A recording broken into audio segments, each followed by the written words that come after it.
Hello, everyone! Oh my god, it's the year of the snake actually this time. I got pretty excited earlier in the year and we kind of started our celebration early. But it's actually time. It's actually the year of the snake now. Oh my gosh, I'm so tall on screen. Hold on, I'm like blocking some of you. Hold on. There we go. I'm definitely not trying to make myself taller. Blasphemy, blasphemy. I'm plenty tall as I am. But anyway, welcome one and all. It's time to celebrate the year of the snake once again. Oh my god, I'm very excited to see all you folks and that y'all are very excited for this awesome year. Yeah, the year of the Yumie. It's kind of incredible. Oh wait, there's no stools here. I'm definitely not standing on any stools. Oh my god. But yeah, speaking of the year of the snake, it seems like YouTube might not have gotten the memo, unfortunately. YouTube has been experiencing some interesting issues. To some of its content creators, and unfortunately, it seems like I have finally experienced some of this. No monetization issues whatsoever, thankfully. There's no need to worry about that. Some of you might not know this because this video was not actually promoted by YouTube super well to my followers. But I do have a new video. Can you believe it? Oh my god. What's this? A new video by Yumie? Oh my gosh, I didn't know. It's okay. You're not alone. A bunch of people didn't.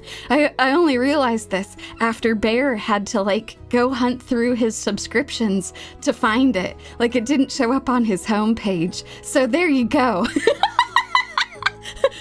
Probably mentioned something about this on Friday as well, so if you're here for both streams, my apologies in advance. But yeah, there's a new video. It's about anime. I know a bunch of folks who follow me like anime. I think a bunch of you folks will like listening to me talk about anime that I'm really passionate about. I know a video, oh my god, gasp, on Yumie's channel. A new video, holy shit. So yeah, anyway, if you haven't seen it, you're welcome to the club, I guess. Because for whatever reason, I don't know, just luck of the draw, I guess. YouTube just decided that it wasn't going to tell a bunch of my followers that this new video had gone out. So that's fun. So anyway, go check it out. I worked super hard on it, and I think y'all will super enjoy it. So yeah. I know, actual video, not a short. Oh my god. Yeah, companion Yumie, this is exactly what I'm saying. Holy shit. When I was staring at Bear's screen, because bless him, he is subscribed to the channel. It helps a lot because I can see how stuff looks for like you all as opposed to like me, because it tells me that stuff is there. But yeah, no, it just kind of like didn't show up for folks. Oh my god, system philosophy! YouTube also didn't tell me either, so I watched it 30 minutes ago. I'm glad that you did. That's fantastic. So yeah, if you haven't seen it, go check it out. I think y'all will like it. I'm gonna make a bunch more of these things just like it. So yeah, I hope you all enjoy. Christ. What a way to start the year. Oh my god. But yeah, anyway, I appreciate y'all. Today we are gathered to celebrate a wonderful thing, regardless of whatever YouTube is doing. Oh, god damn it. Yumie, just because your usual videos are 4 hours long, it doesn't mean a 25-minute video is a YouTube short. Shit. Oh, you all have seen through my bullshit. It is definitely a bit of a commitment. Yeah, I don't know, man. It's super weird. So anyway, thank you all. I really appreciate y'all going to check it out. I might make this as like the video that shows up for folks when they go and check out the channel, just so it makes it easier to find it, I guess. But yeah. How to fix the algorithm. Simply watch 100 hours of Yumie until the YouTube algorithm gets it. Christ, I don't deserve y'all. Y'all are very kind. Thank you.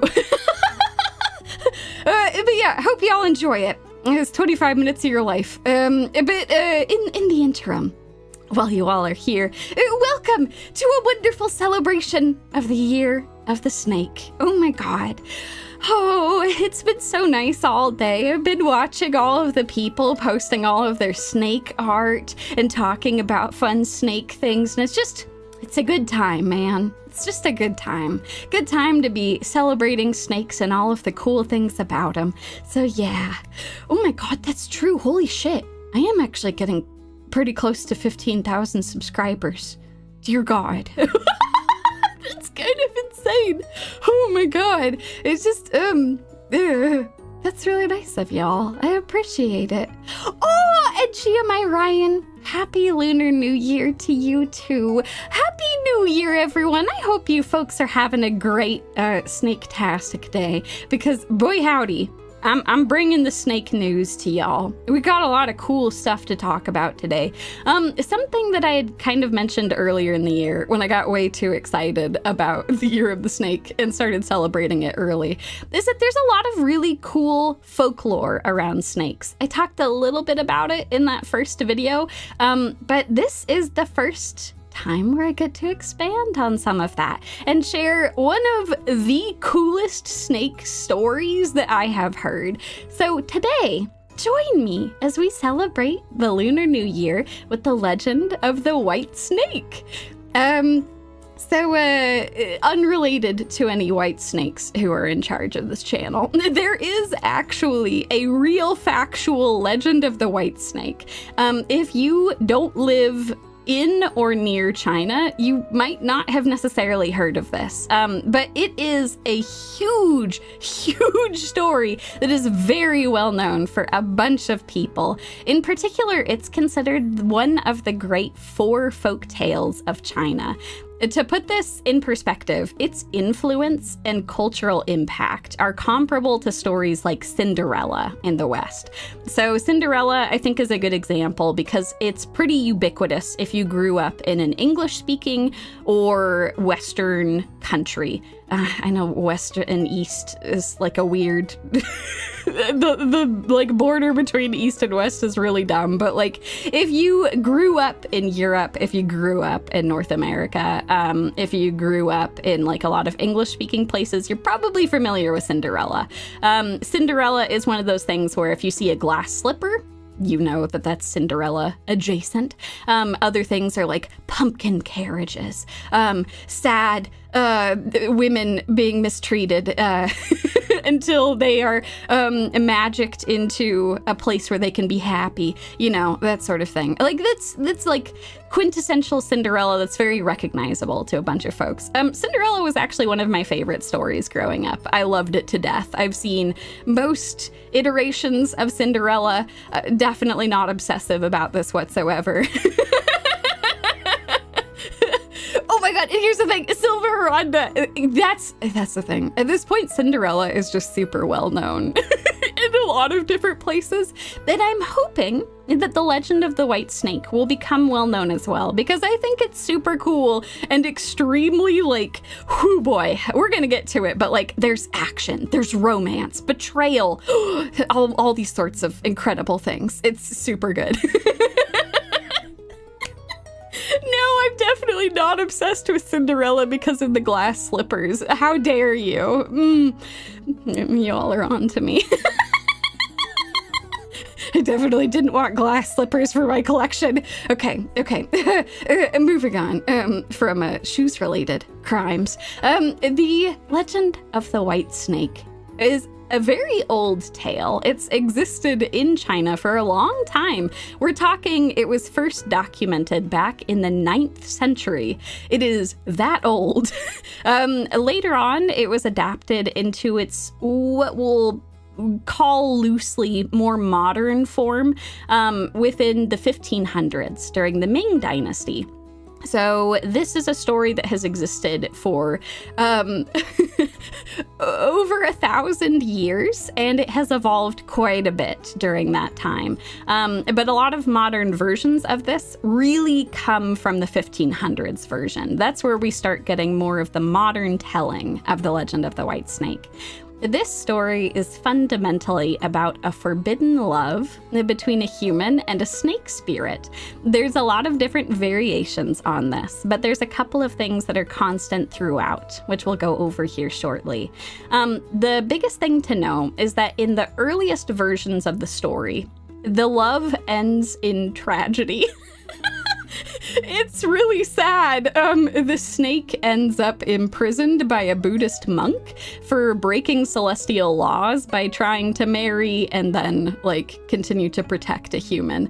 It's very tragic, and as you might imagine, a lot of audiences that listened to this story felt really bad for the White Snake and were very sad that she didn't get to be with her true love. And so as time went on, this story became a lot happier. A lot of people were like, man, screw that monk. I want my White Snake to be happy, though. And, like, all I can say is that is so absurdly based. The fact that this was supposed to be a story about, oh, this is what will happen if the demons, you know, I don't know. It was, like, supposed to be, like, originally a bit of a morality play of, like, well, the White Snake did break some very important laws. She did steal some things. She did deceive her husband, and so she had to be locked away. And then all the audiences were like, what the hell? But, like, she had a totally based reason for doing those things. Who cares that she... Who cares that she stole shit from a god to save her husband? Are you kidding me? They don't get to be together in the end? That's completely ridiculous. So anyway, that was super cool. So the modern version of the story generally has a happy ending.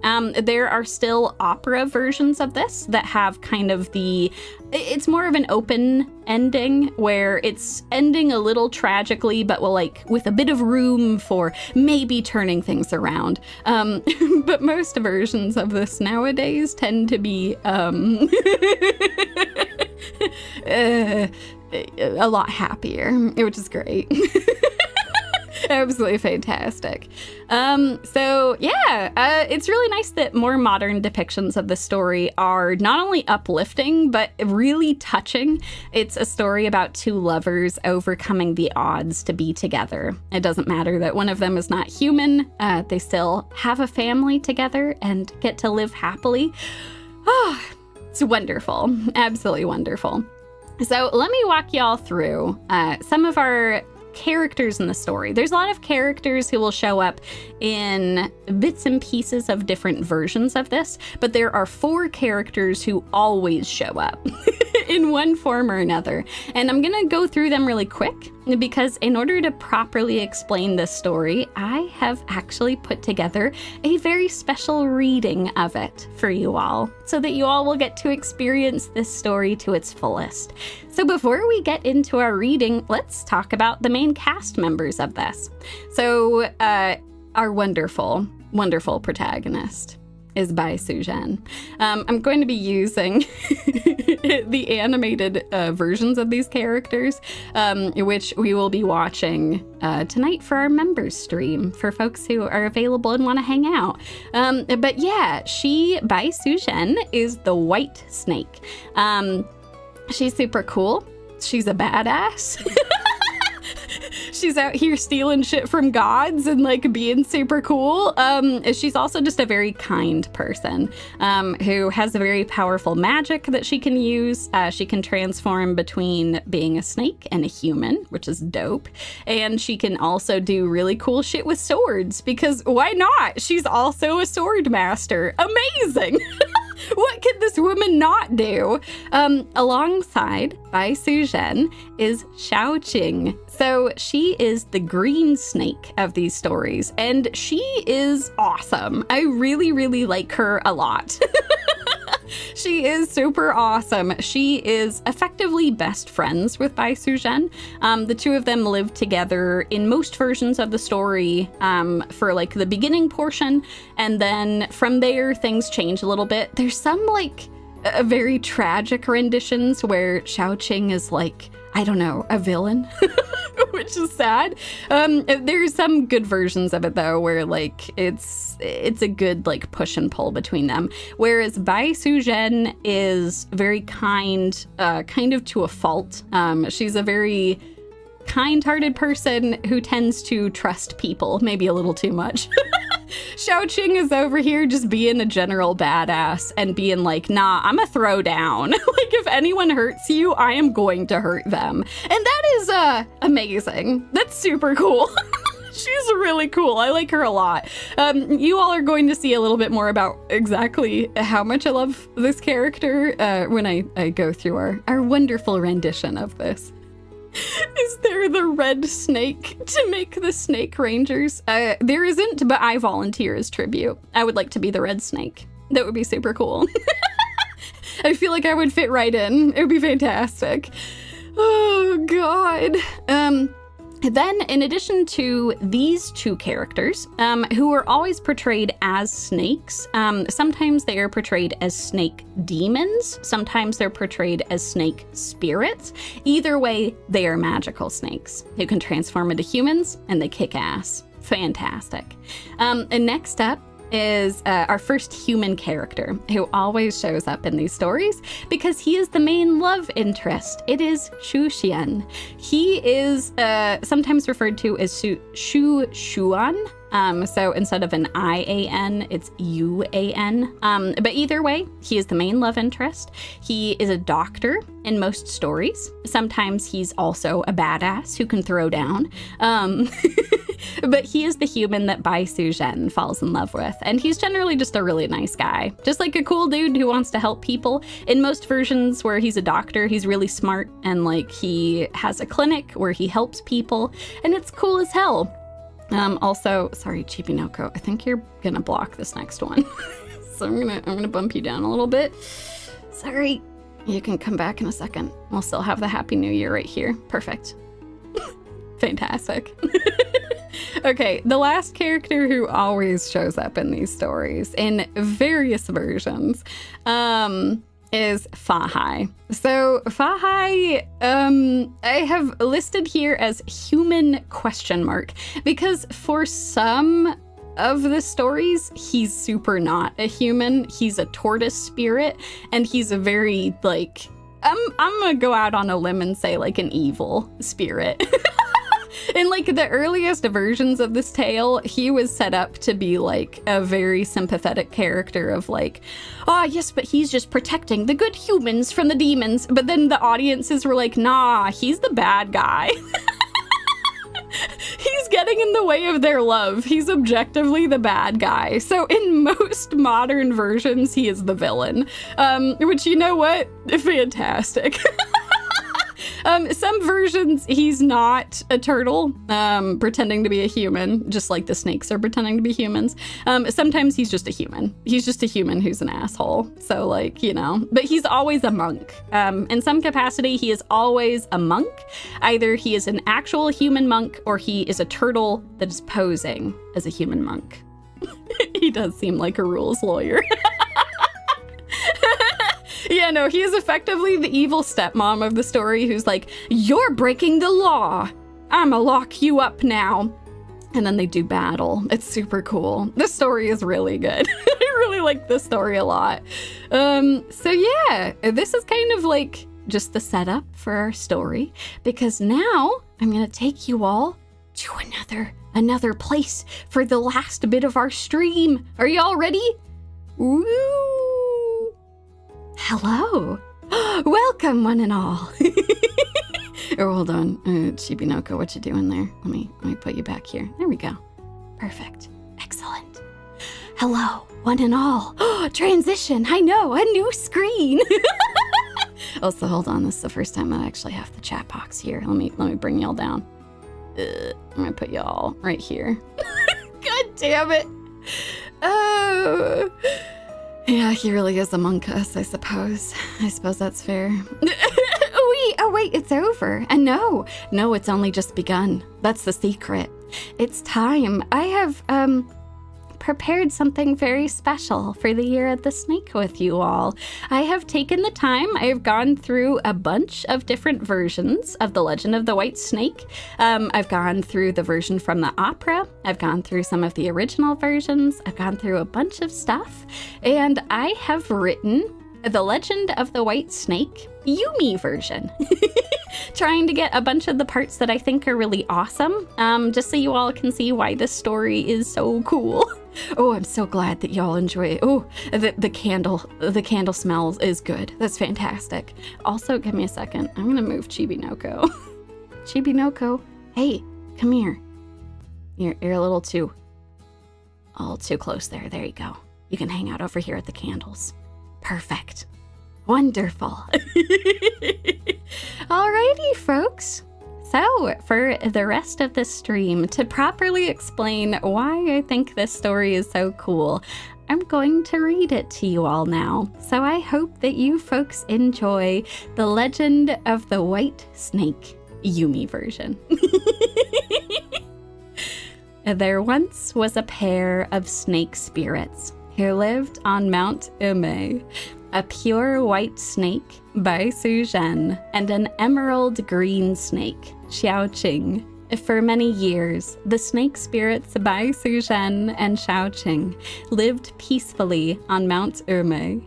It was a sacred place, one where only the most enlightened of humans could visit, and was therefore safe for the two snakes to live. In those days, snakes were regarded as dangerous, with some humans even considering them a sign of bad luck. And so, for hundreds of years, Bai Su-zhen and Xiaoqing kept themselves hidden within the safety of the sacred mountain. As the centuries passed, the white snake Bai Su-zhen and the green snake Xiaoqing spent most of their time practicing spirit magic, as it was the only form of entertainment in their long lives. They would weave their spirit magic through the water of the mountain, bending the currents to their will as they created waves in the mountain ponds. They would craft magical elixirs, which could cure any illnesses, and gave them to the other spirits on the mountain to ensure their health and prosperity. After centuries of practice, the snake spirits had even learned how to transform their own bodies into other creatures, amusing themselves with the appearance of different animals.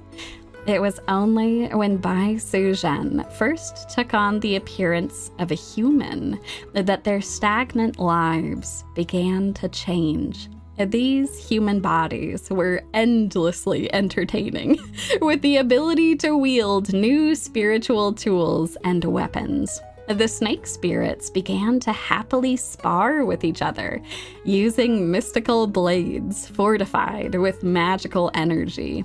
When they grew tired of swordplay, Bai Su-zhen would bring Xiaoqing to the edge of the mountaintop, where they would watch the humans below from a safe distance.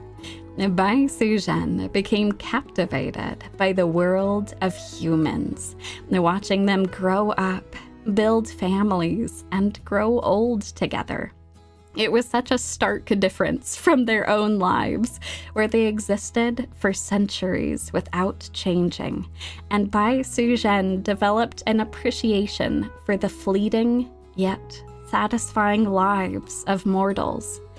Xiaoqing, on the other hand, was still distrustful of humans, who had hunted their kind for many centuries, but she happily joined Bai Su-zhen as they watched the humans below, as it was her greatest pleasure to see her dear friend so happy after many years of isolation on Mount Yumie.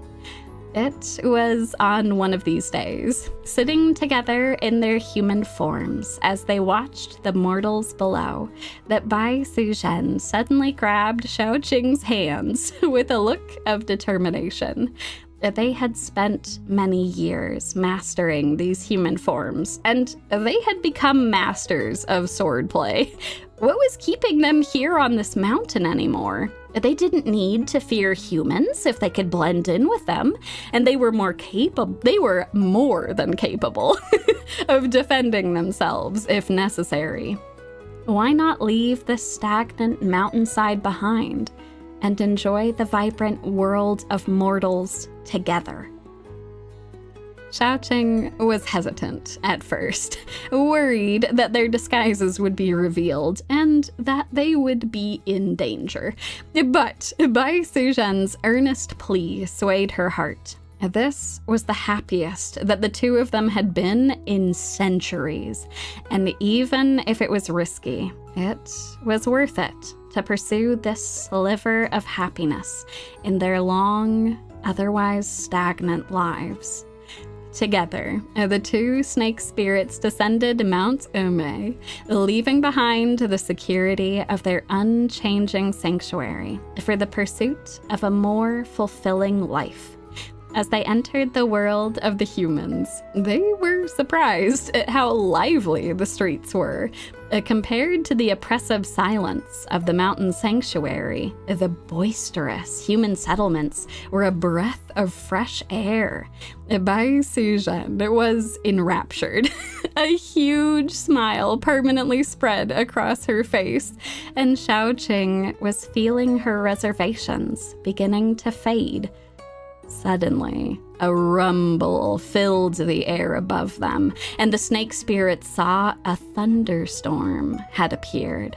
Back on Mount Yumie, it was relatively easy to find shelter from bad weather, but they were completely exposed here in the human realm.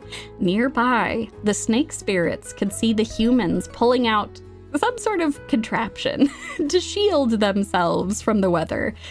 Umbrellas, which neither Bai Suzhen or Xiaoqing possessed.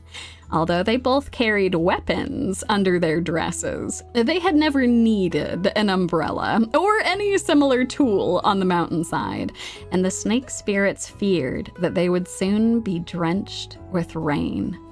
As the rain began to fall, the snake spirits tried to shield themselves from it with their robes, when suddenly, an umbrella opened above them, held by a kind-looking human. This human, named Shu Xian, was dressed in doctor's robes, holding the umbrella over the snake spirits in one hand and carrying a medical pouch in the other. Bai Suzhen and Xiaoqing were startled to be so close to a human, but this mortal did not mean them any harm. On the contrary, Shu Xian had seen their predicament and acted quickly to keep them out of the pouring rain. As the white snake Bai Suzhen and the human Shu Xian locked eyes, a spark was lit in both of their hearts. It was like two kindred souls had just met for the first time. Bai Suzhen began to ask Shu Xian about his medical practice, and he asked her about how she and her friend were enjoying the city so far. The snake spirits had not expected to make friends with humans so quickly, or that one of them may fall in love, but that was precisely what had occurred. However, as the snake spirits talked with the human in the pouring rain, their every movement was watched by a malicious set of eyes.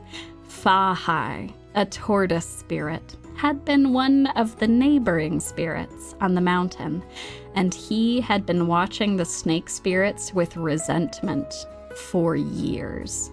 In the eyes of Fa Hai, their sanctuary on Mount Yumie had always protected them from the humans, and these snake spirits had scorned it with every action they took. They took the form of humans, practicing swordplay and coveting the tools of these mortals. And now they were openly fraternizing with humans. Fahai saw these actions as deeply heretical, particularly that of Bai Su-zhen, who now appeared to be courting a human suitor. And when the thunderstorm ended, and the snake spirits left with Shu-xian, the tortoise Fahai was not far behind them, hatching a plan for how to punish these apostates. The days turned to months, and months to years.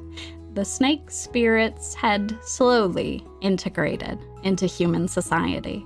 Bai Su-zhen married Shu-xian, becoming a husband and wife pair of doctors with their own clinic, where the medicines were said to be supernaturally effective at curing illnesses. Xiao Qing was a steadfast friend to them both, helping to run the clinic and ensure they had enough money to survive. They were a loving family, helping each other just as much as they helped their neighbors and clients, and the snake spirits had never been happier.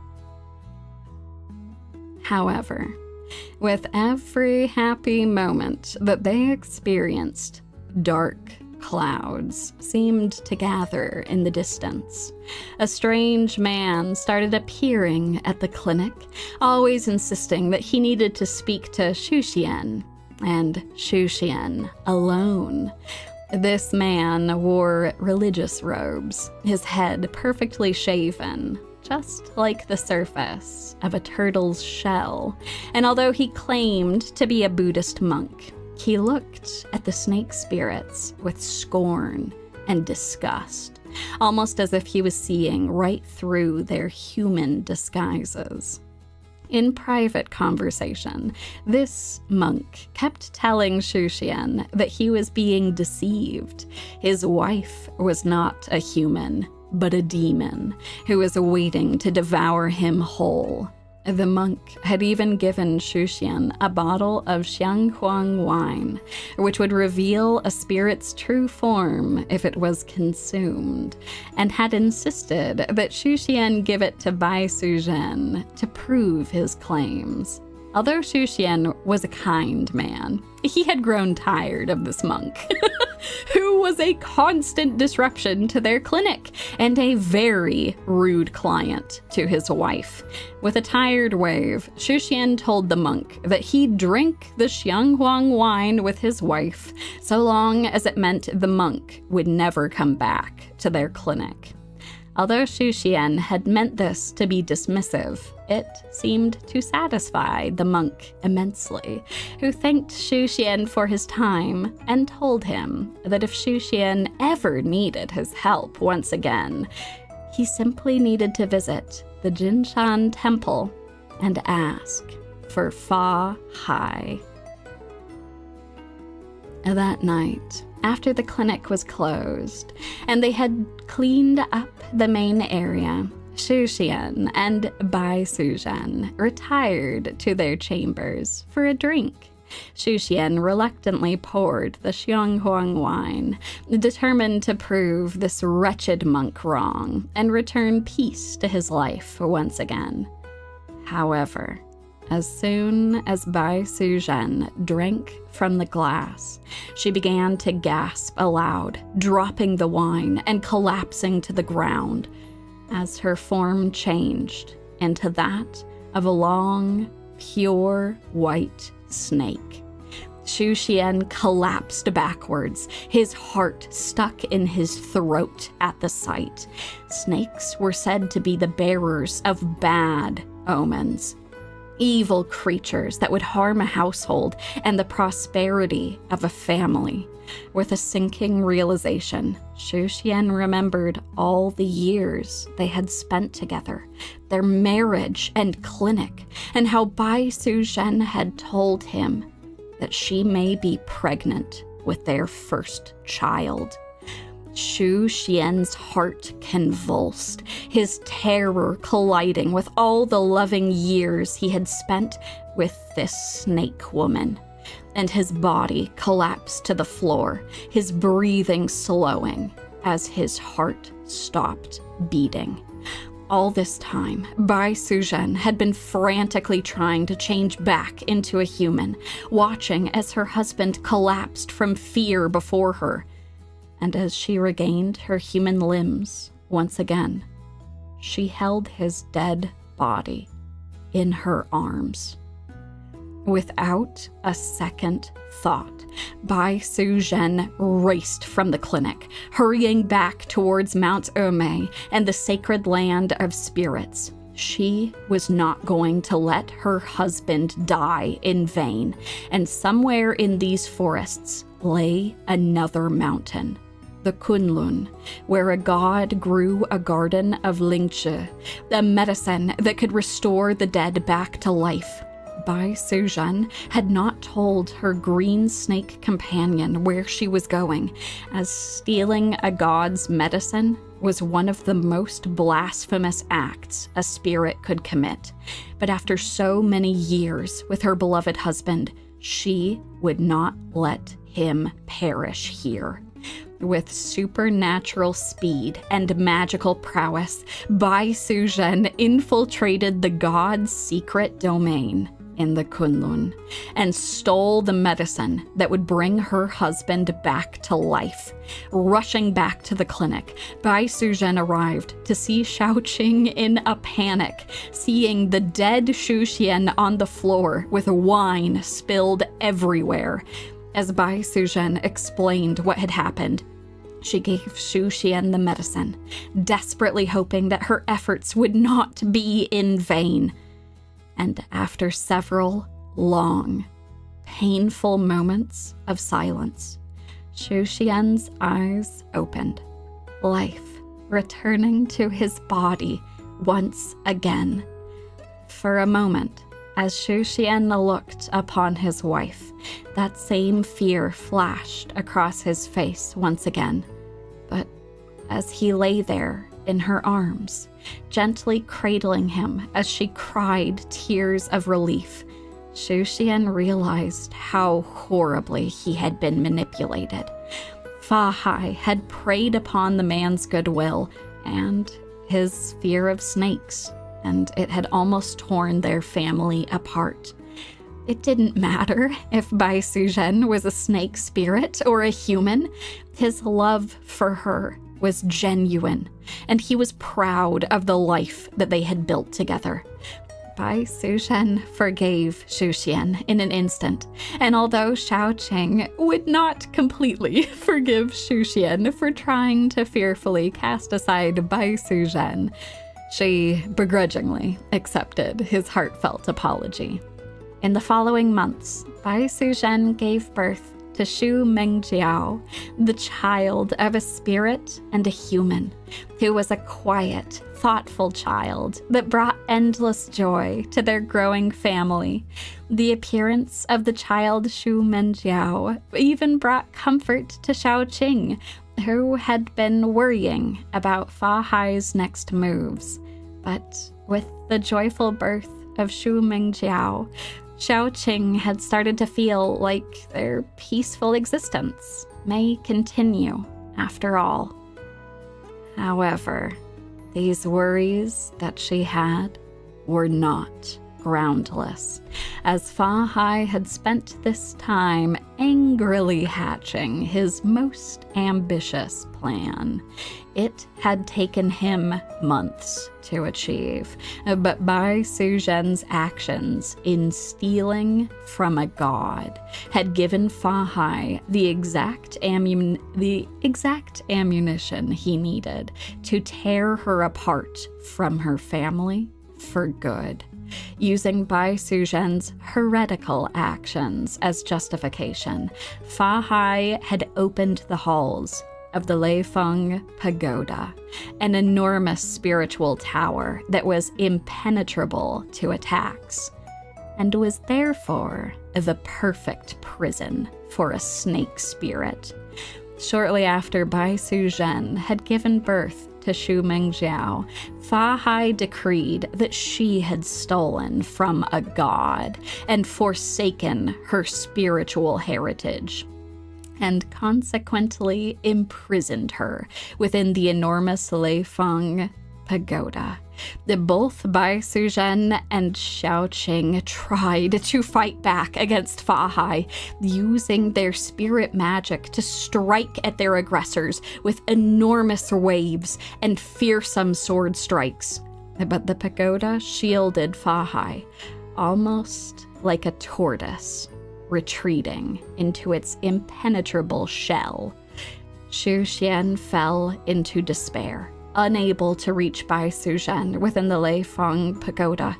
He had almost lost her due to his own fear and distrust, and now she had been taken from him after the birth of their first child, with Bai Su-zhen imprisoned at the lowest level of the pagoda.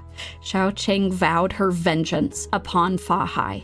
She may not be powerful enough to topple this tower now, but her life was long, and her sword would soon crack through the impenetrable shell imprisoning her dearest friend. Xiaoqing retreated back to Mount Yumie, training every day to improve her magical energy and attain the power necessary to topple the Leifeng pagoda. Meanwhile, Xu Xian diligently raised his son, teaching Shu Mengjiao in the ways of medicine and literature, until Shu Mengjiao became a respected scholar as an adult. On the 20th year of Bai Su-zhen's imprisonment, Xiaoqing returned from Mount Yumie, the spiritual energy radiating around her, and she headed to the Leifeng pagoda. As Xiaoqing returned to the place of her defeat 20 years prior, she pulled all her magical energy into her palms and unsheathed her blade from its hilt. With an explosion of light, Xiaoqing created a burning ball of fire that encircled her blade, growing the flames with every deep breath she took. As she took aim at the pagoda, ready to strike at it with everything in her power, she was surprised to find that she was not alone. The adult Shu Mengjiao, Bai Su-zhen's son, had joined the green snake spirit, as he had seen that his mother's freedom was close at hand, and was now determined to lend her dear green spirit friend a helping hand. Although Shu Mengjiao was a scholar, he was ready to fight a different battle, one that would sway the minds and hearts of the gods who blessed this pagoda from harm. Shu Mengjiao clasped his palms together, using every ounce of his persuasive power to sway the gods into forgiving his mother for stealing their medicine, for she had done so out of love and devotion, and her actions had created a new bridge between spirits and humans that had not existed before.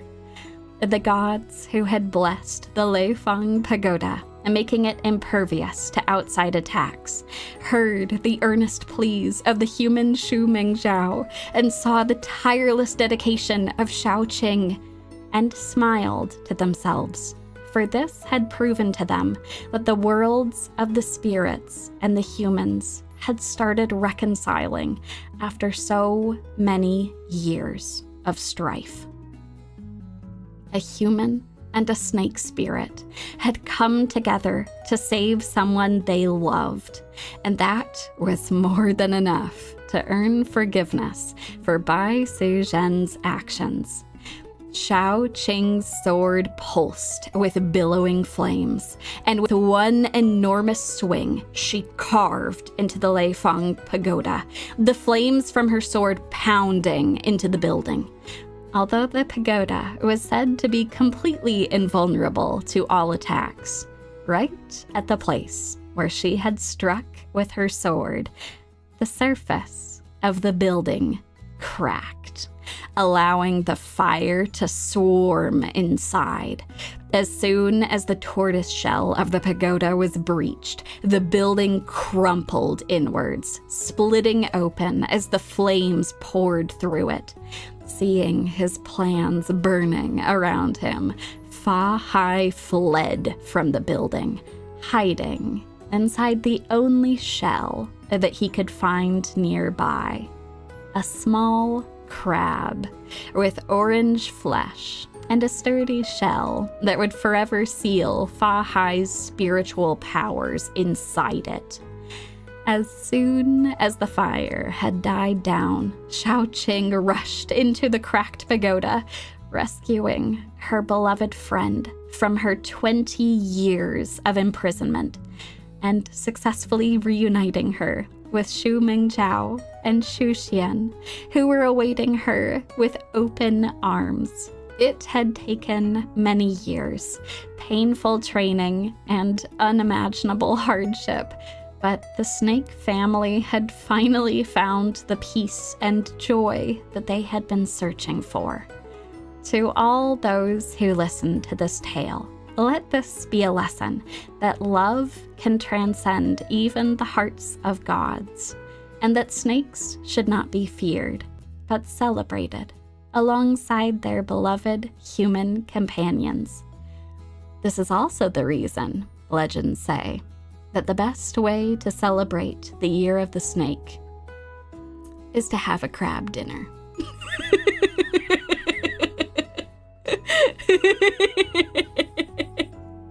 I hope you all enjoyed that. I had a lot of fun putting that together. I hope you all can see why I adore that story so much. It's absolutely wonderful. It's a love overcoming all sorts of terrible situations, tragedy, having crab dinner at the end of it. It's okay if you don't like seafood. I'll eat it for you. It is my duty as a snake to eat the crab now. The crab that tried to tear us snakes away from our beloved people in our lives. Oh, thank you all. I'm really glad you enjoyed that. Honestly, it was kind of hard to decide if I wanted to share just like a summary of the story. And as I started writing a summary, I just kind of started writing like a version of the story. And it all came together nicely, so... Can a turtle-shaped cookie suffice? 100%. Something shaped like a turtle is fine. Don't go eating actual turtles. They don't deserve your ire. The crabs, though. Eat the crabs. That's where Fa-Hai is hiding. Oh, thank you all for joining me. I thought this would be a really nice way to start off our Year of the Snake, because it's a story that's very special to me, especially as a fellow white and red snake. That's quite good. Big fan. I'm just saying. There's also versions of the story that are really cool where there was a whole section I actually had to cut out just for time. Where instead of immediately forgiving her, Xu Xian like freaks out when he's resurrected, and he runs to Fa-Hai because he's like, oh my god, what do I do? I've just been brought back to life and my wife is still a snake. And Fa-Hai imprisons him in this temple, and then Bai Su-jin and Xiaoqing show up and like try to beat the shit out of Fa-Hai. It's amazing. But there just wasn't time for that. So in the interest of time, though, if you are interested in one version of this tale besides this, I will be watching the 2019 animated version of White Snake with the members tonight. So that will be a super fun look at another way that the story is told. That one is super cool from what I understand. I think they commit to Fa-Hai being a human in that one, but there's like a lot of other characters. Cool shit.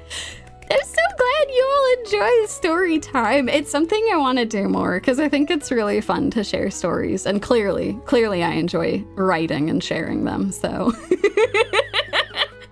thank you all for being incredible. Oh my gosh, thank you for reminding me. I did see, oh, do I not have, hold on. I don't think I have the right, am I stupid? I think I have the wrong stream elements alert on screen. Give me a second. I'm going to change that real quick. I do need to go look through the very kind donations y'all sent. Let me go. There we go. Yep, okay. I had the wrong one. It's all good. Thanks for reminding me. I still had the old one. This is the old overlay I used to have.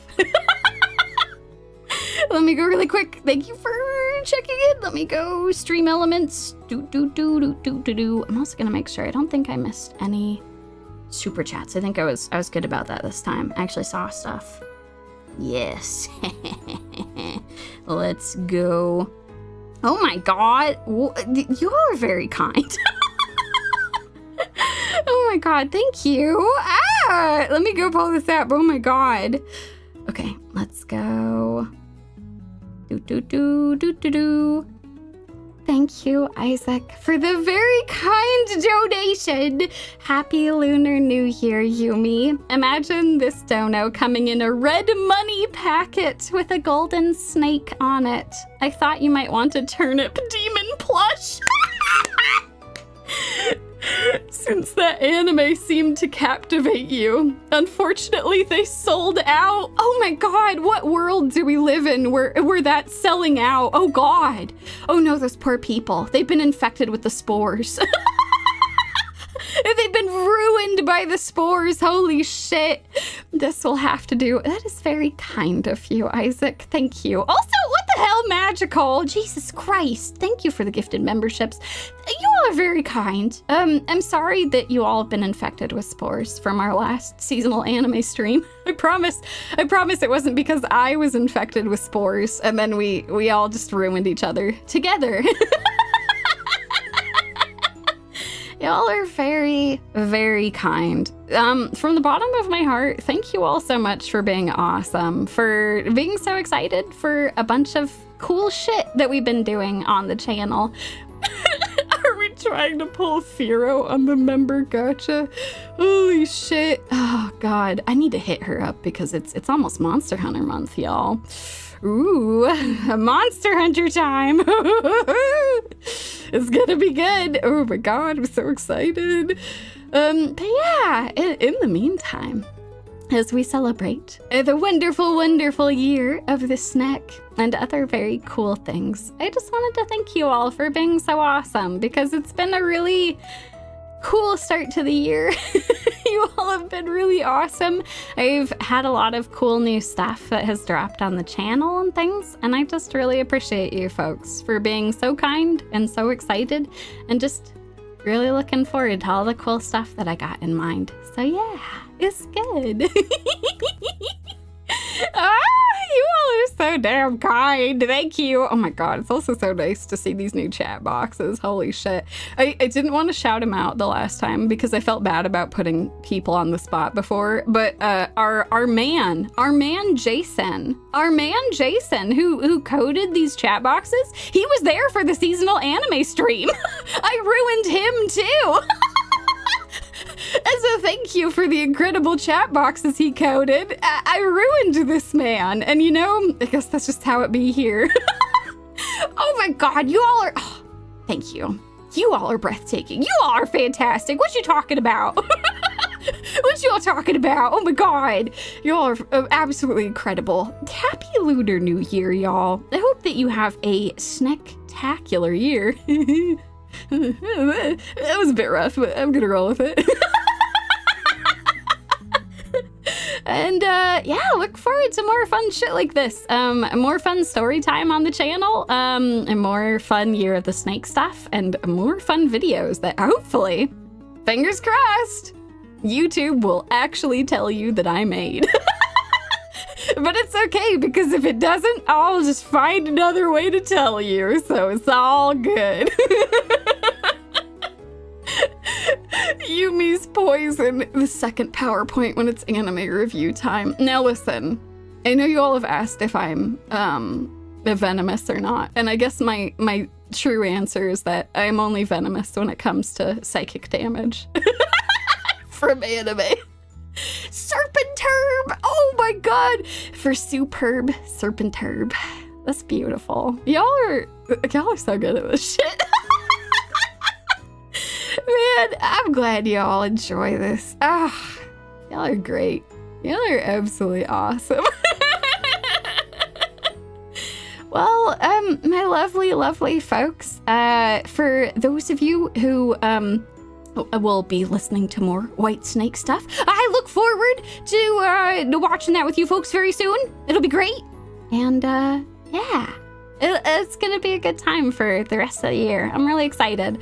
If nothing else, like, I want this place to always be somewhere that you folks can take a load off for a little bit, just like relax, have, you know, some nice snacks, some good tea or soda or whatever it is that you enjoy, and just like take a break from stuff for a little bit. I think it'll be nice.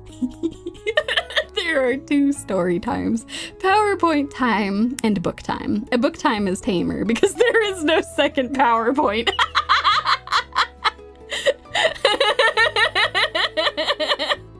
God, I think the amount of power that I would have if I summoned a 3rd PowerPoint, oh my God, it would be too powerful then. It would be way too powerful then. Holy shit. Oh God. And yeah, no worries. As always, if you can't watch the White Snake live, no worries. The VOD will always be there. And you'll get to listen to me squealing as I get very excited about the animation. There's a 3rd? Not yet, there isn't. Don't test me though. I'll do it. I'll do it. Oh man, I'm glad you all enjoy my PowerPoints just as much as I enjoy putting them together. You know, sometimes I'll like put together like slides and I'll just be giggling to myself, and Bear will come by to be like, what on earth have you put in this? And then I'll just show him it, like I couldn't stop laughing when I made the slide explaining what spores were. And so then, of course, we get, like, the second-hand psychic damage. You know, like, I'm over here rewatching this show, and Bear rolls in to look at the slides like, oh, how you spreading the psychic damage? And then is immediately regretful. Because it was too much. The definition of the spores, man, it was just too much. So anyway... I promise I'll stop talking about spores at some point. Once it stopped infecting my brain, it'll be fine. We'll get through it, right? Right? This is definitely me just processing the trauma of this. Oh God, how did Bear react to the turnip demon anime on Watch? Oh my God. When the end of episode 1 happened... We just kind of sat there. We had to pause as soon as as the fire came into view, because it was one of the craziest things that I have ever seen. And yeah, we just had to take a minute to laugh super hard and then like be horrified that the show was trying to be like, no, this is the good thing. Burning all of your precious memories is the right decision. Don't go to therapy. Set fires in your backyard. That's the correct thing to do. Unbelievable. I can't believe that memberships are sacrifices so that Yumie doesn't open the forbidden door of the 3rd PowerPoint.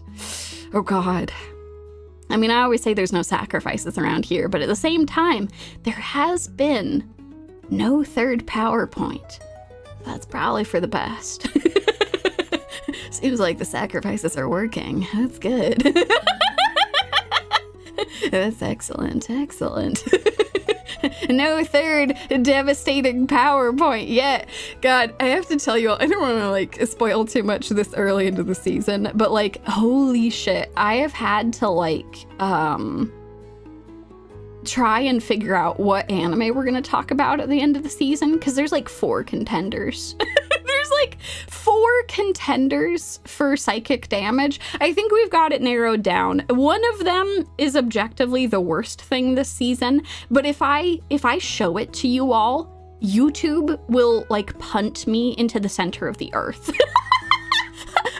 Because there's a ton of nudity in it, and like there's no way I even like suggestively like showing the shots that aren't just like total nudity, I can't do it. But like, oh boy, all I'm saying is that there's a lot of characters that really want to be together with a cat, which is a decision that was made. a decision that was made. I don't know why that decision was made, but yeah, I will mention it in passing. Black bar the PowerPoint. I might be able to. I'll probably give y'all like yes, no, it is the Bahamut cat. Oh my god, it's insane. I keep watching it every week and like, yeah, no, it's the anime about the cat that's not a cat. It's like a behemoth instead. But yeah, no, it's whoo boy. Oh man, it's some hot trash. Pictures of bear to cover their bare flesh. Oh, that's beautiful. Yeah, I probably will show y'all some of that because that shit is crazy. But there is actually another show that I really want to talk about because it is giving me so much psychic damage this season because I thought it was going to go in a different direction and horrifyingly, it's not. And I'm so scared. I'm so scared for this anime because I think it's going in one particular direction because it's a romance when it should be a horror anime. And I'm like, no, she's gonna end up with him. Oh no! It's a different kind of horror to Stalker-kun, but it's kind of in that same vein. So like, look forward to that. It's much funnier than Stalker-kun. Like, objectively, like I laugh watching this show. There are some genuinely funny things. It's just sad because the funny things are the main character being awesome. And then, like, you have to watch her suffer. You have to watch her suffer, and you're like, oh no, you have to be with this horrible, horrible person. You know, not a bad guess. It's not Twilight. It's a show called I Want to Escape from Princess Lessons. And all I want to say is that, God, I wish that was what the show was actually about. I wish that she was escaping princess lessons, but instead they're gonna try and hook her up with the prince, and the prince is just objectively terrifying. Oh my god. Yeah, no, we are still watching Behemoth Cat. It's kind of, listen, sometimes when you've watched a bunch of anime, you just continue watching this trash because it's an absolute train wreck. Oh god. I don't know. That's my excuse, is that it's a train wreck that I'm watching and I can't take my eyes away from it. But yeah, no, this other one is really messing me up. It's wild. You know, here's the thing. You would think it's Stockholm Syndrome, the anime, and I think that is what they're gonna go for, right? Which, okay, rant time. Mini rant time. What you all signed up for. Okay, so did you all know? Even though it's something that's still useful to use as like a description. Like, everyone knows what you're talking about when you say Stockholm Syndrome. So I think it's still a useful term to use. But did you know it's actually bullshit? Did you know it's not like a thing? Not in the way that they described it. So like the literal definition of Stockholm Syndrome is that it's like you are like literally captured or like being held captive by someone, and then you start to sympathize with the person who has like kidnapped you or whatever, and then to the point where you start fighting back against like law enforcement and other things.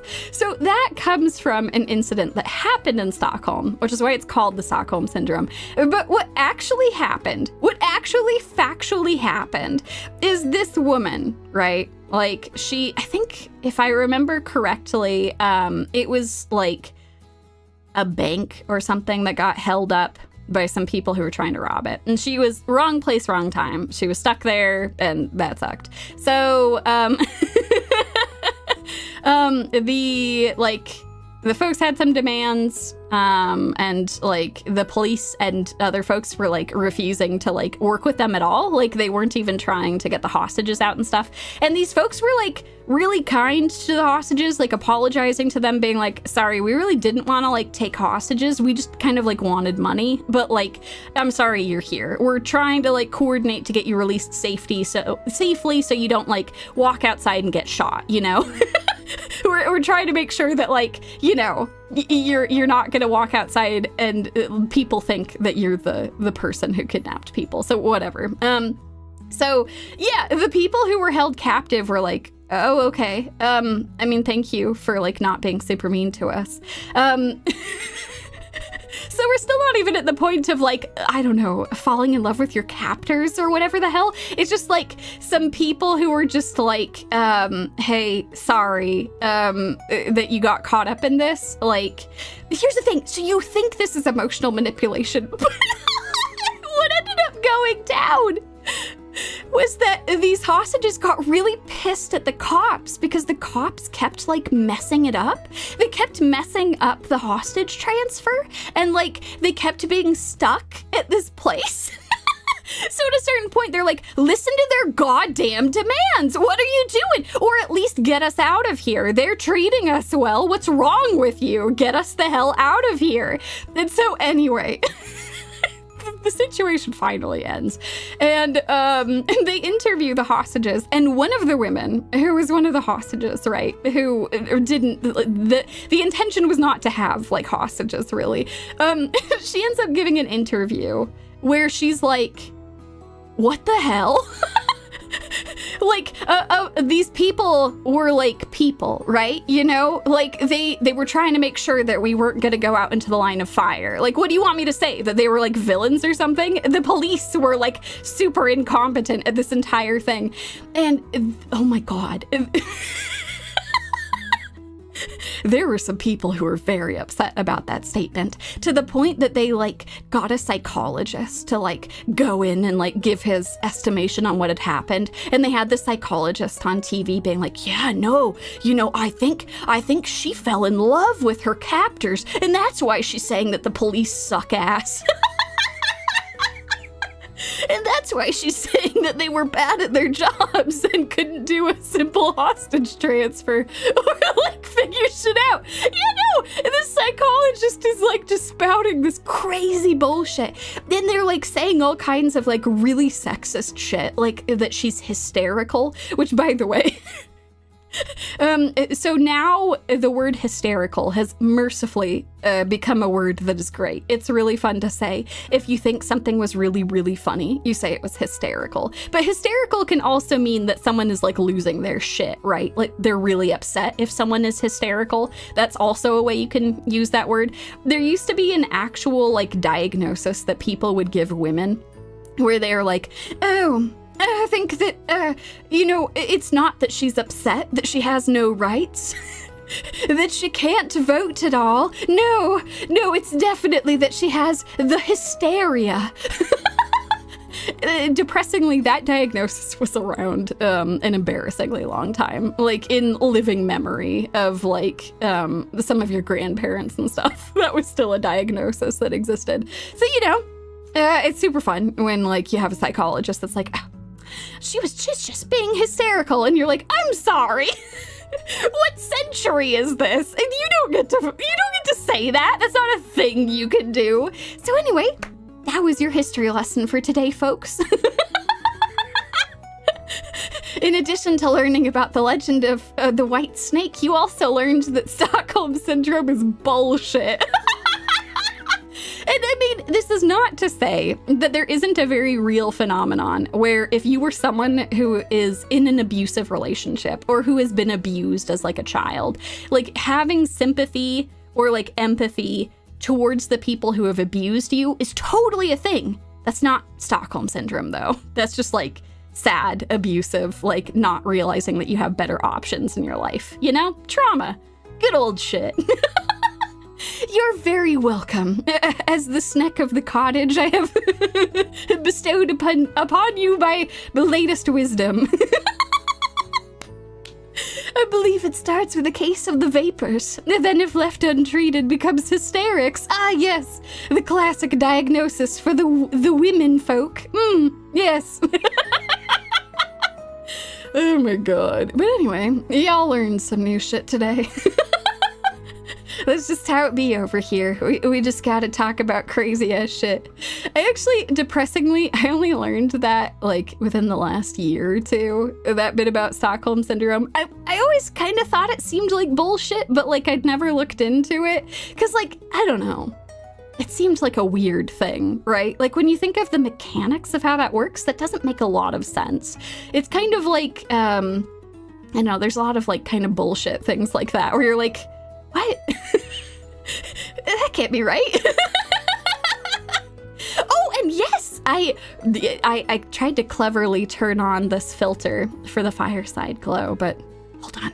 We're gonna break immersion for a second. Look at this. Oh my God.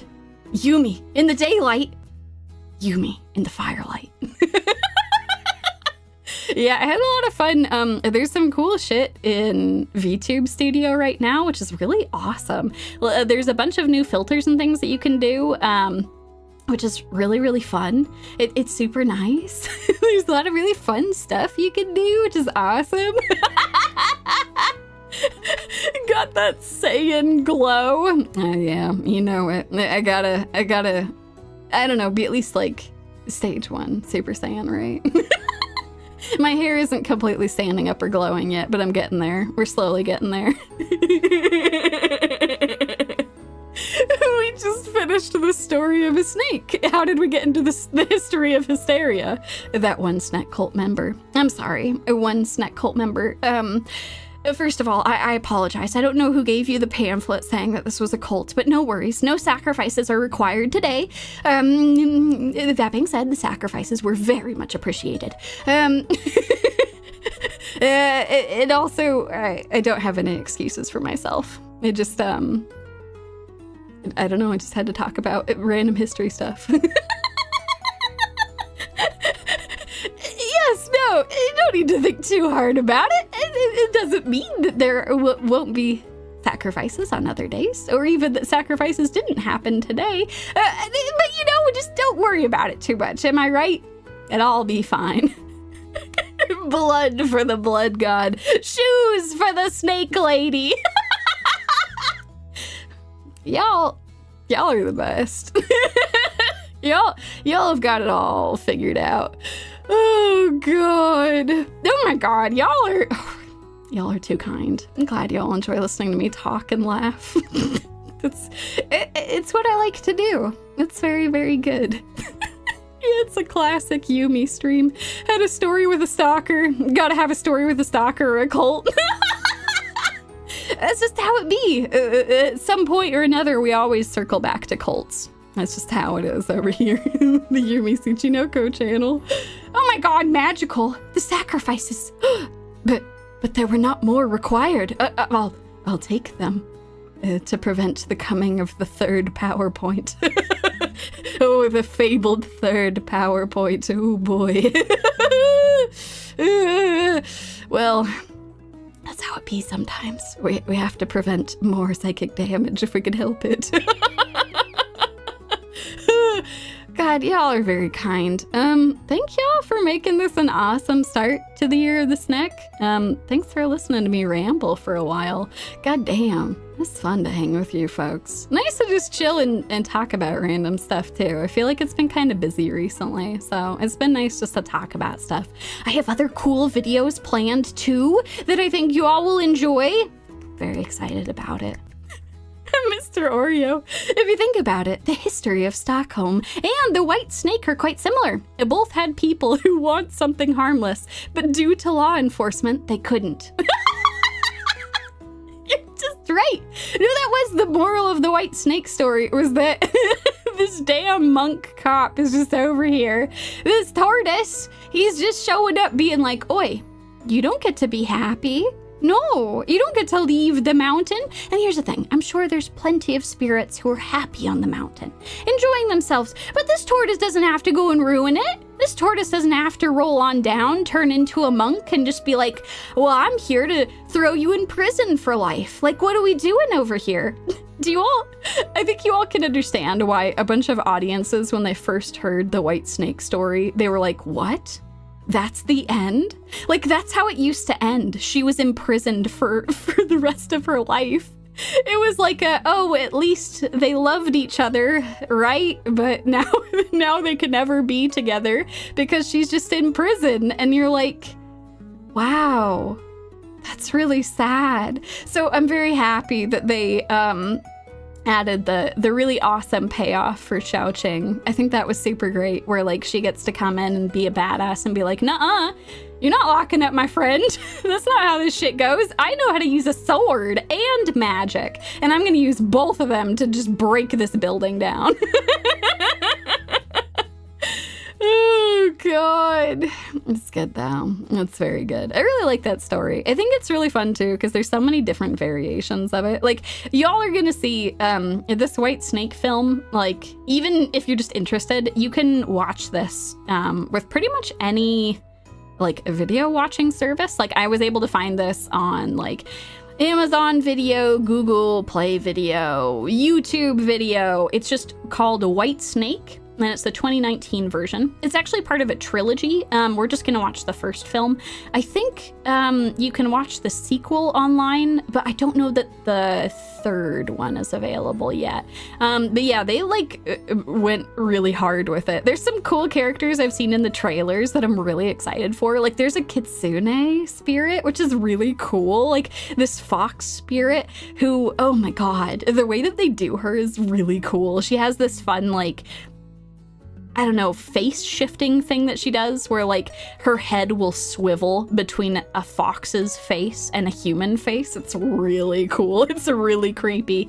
It's also a really cool example of like an animated film that a bunch of folks might not have seen because it's really well animated from a lot of the stuff that I've seen of it. I haven't seen the full film and I'm very, very excited to watch it with you all. I want this story to be short, so I cut this part. Now I will do a 10-minute tangent of Spores and the history of Stockholm Syndrome being bullshit. Yumie, 2025.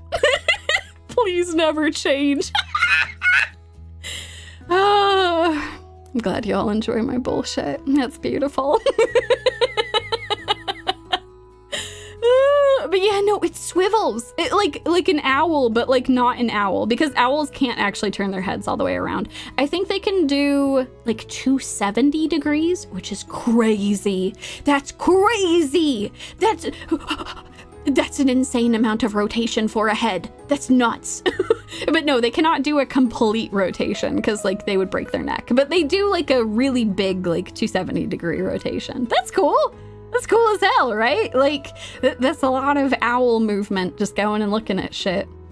They're teaching their little babies how to fly, and then they flop on the ground hilariously. I don't know. Telling that story to y'all the other day, it was great. I hadn't thought about silly owls flopping down. Tried to learn how to fly in a while. It was great. It's absolutely fantastic. Oh, God. Well, shit. Speaking of that other stream, I should probably go get ready for that. The bear's got a bunch of really tasty food that he's preparing as, like, additional celebrations. We had steamed crab today. I did my due diligence. I did my snake ancestors proud, having my steamed crab.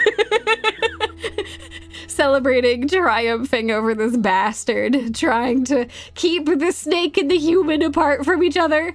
So yeah, it was very delicious. And yeah, we also had some bok choy, and we had some garlic noodles, which were very, very good. Yep, just over here doing my part, having my revenge. Yeah, we've got a bunch of other fun stuff that I'm excited to go and eat. So yeah. Oh God, if I don't punch my mic, sorry, I got too excited. Thinking about food. Just over here salivating, punching mics, talking about Stockholm Syndrome and other random shit. I am doing my part, eating that crab, and you all can too. The next time you have crab, if you enjoy seafood and you're not allergic to it, just remember that you're doing your part to celebrate snakes. That's what we say around here. Eating steamed crabs is how you support snakes. They're also such mean bastards. It's fine. You're doing the world a service by consuming crabs so they won't cannibalize themselves. Oh my gosh, that's a fantastic question. Are they noodles with garlic mixed in with the dough? We ended up going with garlic coated noodles. So the noodles were boiled and then coated with this garlic sauce. Oh my God, it was so good. Oh, it was fantastic with the crab too. It turns out if you take like butter and garlic and crab and you put them in proximity of each other, it'd be great. God, I know. We actually, for Valentine's Day, we actually sprung for some king crab. It's really expensive, but Bear was able to find a good deal in our area, so I'm really excited. You know, I gotta keep eating that crab, man. Oh no, I'm sorry for making you all hungry. Oh God. Well, you know what? That's the best way you can celebrate, though, is by eating tasty food. And by vowing to continue to encourage people to eat crabs. Oh, God. Yeah, no, I'm just over here just punching this mic. I keep doing that. I keep getting so excited that I just flail my arms. Oh, God. At some point, in the far off future, I would not anticipate this happening for a while because it would require an amount of like equipment that I don't have the space for right now. But at some point it would be super cool to like show you all how much I move my hands and stuff when I'm talking. Like, that is one thing I'm sad about with Live 2D, is that I love Live 2D. I think it's wonderful. You get really beautiful illustrations that actually move, which is amazing. That's so cool. Whereas 3D models do a really good job of showing how, like, how much I'm moving my hands whenever I talk. I move my hands a lot, especially if I get really excited about something. The hands are completely moving. I don't know what percentage of Italian I speak in. I think it's really funny that, like, I know that's like a really big stereotype for Italians, that they speak with their hands, but like a lot of folks do it and it's based as hell. I'm just saying, talking with your hands is great. Do a lot of hand talking. It's super awesome. Yeah, there's a couple of 3D modelers I've looked at that I'm like, oh man, that would be cool. And then I look at the price of it and I'm like, oh Jesus. I'm definitely not in the works with another model that's also very expensive, and that will have to wait a little bit. At some point though, that would be super cool. I think it would be great. I could have a sock puppet PNG that gets motion tracked to your hands. Oh my God, that's amazing. That's so good. Hands DLC, indeed. I do have to pay extra for the hands DLC. But yeah, look forward to it at some point. That is like super far off though. Other changes though, it may be closer than you think. It should be cool. Cool stuff in the future. Oh man, thank y'all so much. Oh my God, I just keep thanking y'all, but for real, y'all are fantastic. This was a really, really fun way to celebrate the Lunar New Year. I was so happy. Oh my God. Oh yeah, and don't forget, because YouTube decided to forget, I have a new video. Go check it out. It didn't show up in most of your feeds, so... For those of you who did find it, thank you. That's absolutely incredible. You beat the system. That's amazing. But yes, I hope you all enjoy. And you have a bunch of fun checking it out. I hope it'll be a really nice way to spend 25 minutes, especially if you like listening to me tell stories about the things that I love. Because I spent a lot of good time on this one. I think y'all will enjoy it. Alrighty, folks. I will see you all very, very soon. So for now, it's Yumie.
farewell for now. Happy Year of the Snake, everyone! Also, thank you all for the well wishes and awesome, very kind words. I saw some of you all had been talking about gifts and exciting things to celebrate, and that's very kind. I hope that it isn't too time consuming or anything, and that you all just have a very, very wonderful Year of the Snake. So thank you. It means the world to me. It's Yumie!